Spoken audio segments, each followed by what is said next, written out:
تو یہ جو فجر کے قریب کا ٹائم ہوتا ہے نا، اس میں بڑا اللہ تعالیٰ کا ذکر کرنا چاہیے۔ اس لیے آپ دیکھیں فجر کی 2 سنتیں، اس کے بارے میں کہا گیا کہ دنیا اور جو دنیا میں ہے اس سے بہتر ہے یہ 2 سنتیں، اور کسی سنتوں کے بارے میں اس طرح سے نہیں کہا گیا۔ تو اس وقت جو سویا رہ جائے کتنی بدنصیبی ہے پھر اس کی۔ اس ٹائم پر غفلت میں نہیں رہنا چاہیے، کیونکہ اکثر قوموں پر جو عذاب آئے ہیں وہ غفلت کے ٹائم پر آئے ہیں، ایسے ٹائم پر جب بالکل وہ غافل تھے، صبح سویرے کا ٹائم، اکثر قوموں پر اسی ٹائم پہ عذاب آیا ہے۔ اس لیے اسی ٹائم خاص طور پر اللہ تعالیٰ کو یاد کرنا چاہیے، اور خاص کر جمعے کے دن حدیث میں آتا ہے کہ اس کی صبح کی آذان سے لے کر سورج نکلنے تک کا جو وقت ہوتا ہے نا، اس میں ہر جانور ڈرتا رہتا ہے کہ کہیں آج قیامت نہ آ جائے، کیونکہ قیامت جمعے کو آنی ہے نا، اور اسی ٹائم پر آئے گی۔ تو وہ ڈرتے رہتے ہیں جب تک کہ سورج طلوع نہ ہو جائے، پھر یہ مطمئن ہو جاتے ہیں۔ لیکن انسان نہیں ڈرتے، ان کو فکر ہی نہیں ہوتی۔ ہاں مگر جانور ضرور ڈرتے رہتے ہیں۔ نعمت من عندنا، یہ بطور نعمت کے ہمارے پاس سے ہے۔ اللہ تعالیٰ نے فرمایا ہے کہ یہ نجات ہماری طرف سے ایک نعمت کے طور پر تھی، یہ اللہ تعالیٰ کا فضل، اس کی رحمت تھی کہ اللہ تعالیٰ نے ان کو نجات دی۔ عندنا پر غور کیا ہے، ہماری طرف سے نجات۔ یہ نہیں کہا گیا کہ وہ تھے ہی ایمان والے، ان کے اعمال ہی اتنے اچھے تھے، اسی وجہ سے اللہ تعالیٰ نے ان کو نجات دی۔ ٹھیک ہے، اپنے اعمال ہونا بہت ضروری ہے، اس سے تو اللہ تعالیٰ کی رحمت نازل ہوتی ہے نا۔ لیکن یہ کہنا کہ میرا ہی عمل تھا، میں ہوں ہی نیک، میں ہوں اس قابل، اس لیے نجات ملی، نہیں، کوئی بھی اپنی نیکی کے اوپر، اپنی نماز، اپنے قرآن کی وجہ سے ایسی باتوں پر تکبر نہ کرے، اس لیے کہ جو نیکی کا جو تکبر ہے نا، وہ انسان کو تباہ کر دیتا ہے۔ نیکی کا تکبر تو انسان کو لے ڈوبتا ہے، اور یہ بہت جلدی انسان میں آتا ہے۔ میں تو ہوں ہی خود بڑی چیز، انسان اندر ہی اندر سوچتا رہتا ہے نا کہ میں ہوں ہی ایسی۔ شیطان کو کس چیز نے ہلاک کروایا تھا؟ اسی نیکی کے تکبر نے نا۔ اس کو بڑا غرور ہو گیا تھا اپنی عبادات پر کہ میں بہت بڑی چیز ہوں۔ تو ہمیشہ یہی سوچا کریں کہ یہ اللہ تعالیٰ کی دین ہے، اس کی رحمت ہے، جس کو چاہے عطا کرے۔ حدیث میں آتا ہے کہ آپ صلی اللہ علیہ وآلہ وسلم نے فرمایا، کوئی اللہ کی رحمت کے بغیر جنت میں داخل نہیں ہو سکتا۔ اللہ تعالیٰ کی رحمت ہوگی، لیکن پھر وہی بات کہ اگر کوئی کہے کہ مجھے نیکیوں کی کیا ضرورت ہے، جب اللہ تعالیٰ کی رحمت، اس کی مرضی سے ہی جنت ملے گی، تو پھر اعمال کی کیا ضرورت ہے؟ نہیں، نیکی تم کرو گے تو اللہ تعالیٰ کی رحمت نازل ہوگی۔ نیکی اللہ تعالیٰ کی رحمت کو دعوت دیتی ہے، بس ایسے سمجھ لیں۔ کذالک نجزی من شکر، ہم بدلہ دیتے ہیں جو شکر ادا کرے۔ دیکھیں یہاں پر یہ بھی کہا جا سکتا تھا اسی طرح ہم بدلہ دیتے ہیں اپنے نبیوں کو، نہیں، یہ نہیں کہا گیا۔ من شکر کہا گیا۔ اس سے کیا ہمیں سیکھنے کو ملتا ہے؟ ایک اصول ہمیں یہاں پر بتا دیا گیا کہ یہ رحمت صرف نبیوں کے ساتھ ہی خاص نہیں ہے۔ ٹھیک ہے، آل لوط کو اللہ تعالیٰ نے نجات دی، لیکن ان پیغمبروں اور ان کے ساتھیوں کے لیے یہ صرف نہیں ہے، بلکہ ہر اس انسان کے لیے ہے جو شکر گزار ہوگا۔ اللہ تعالیٰ اسی طرح اس کو نجات دے دیا کرے گا، اللہ تعالیٰ اسی طرح اس کی مدد کیا کرے گا جو شکر گزار ہوگا۔ شکر گزار بنو گے نا تو اللہ تعالیٰ کی نعمت کے حقدار بنو گے۔ یہ نعمت تھی نا کہ ان کو نجات ملی۔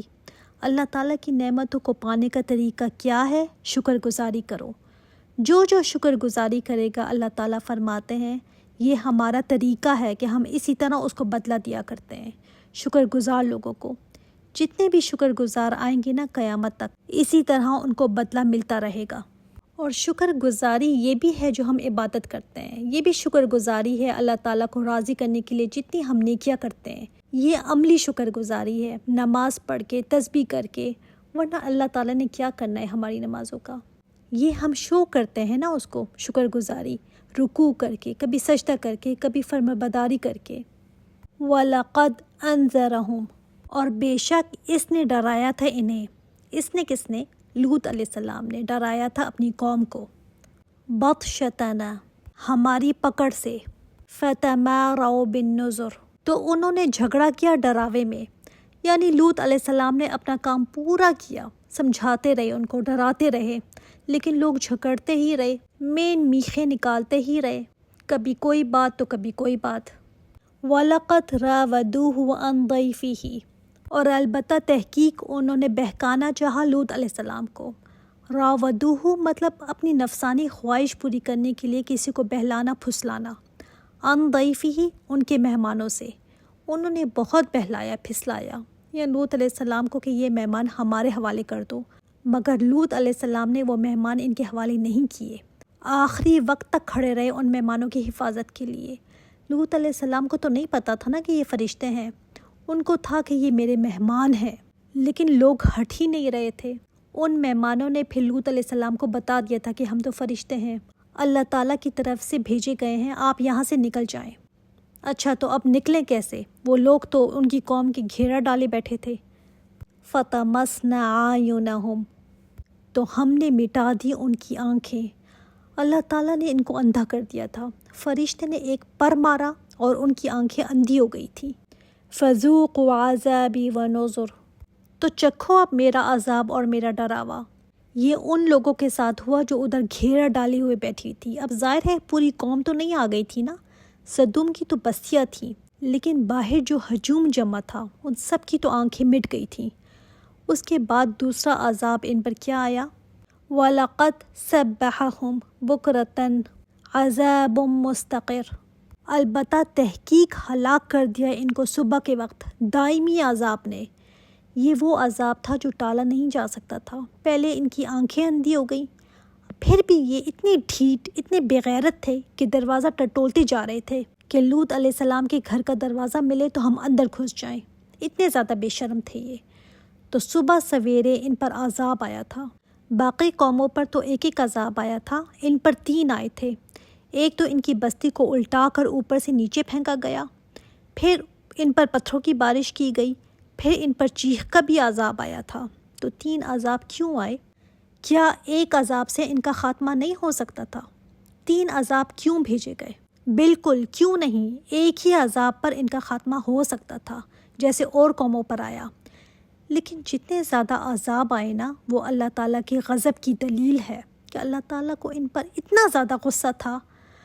اور آج افسوس ہے، بہت افسوس ہے کہ کچھ مسلمان ان کاموں میں کہ مرد کا مرد کے ساتھ تعلق ٹھیک ہے، وہ سوچتے ہیں ٹھیک ہے یہ نیچرل چیز ہے۔ تم دیکھو تو صحیح کہ اس قوم پر اللہ تعالیٰ کا کتنا بڑا غصہ تھا، کس طرح سے ان پر عذاب بھیجا گیا، 3 عذاب بھیجے گئے، اتنا اللہ تعالیٰ کا غصہ تھا۔ فَذُوقُوا عَذَابِي وَنُذُرِ، چکھو میرا عذاب اور میرا ڈراوا۔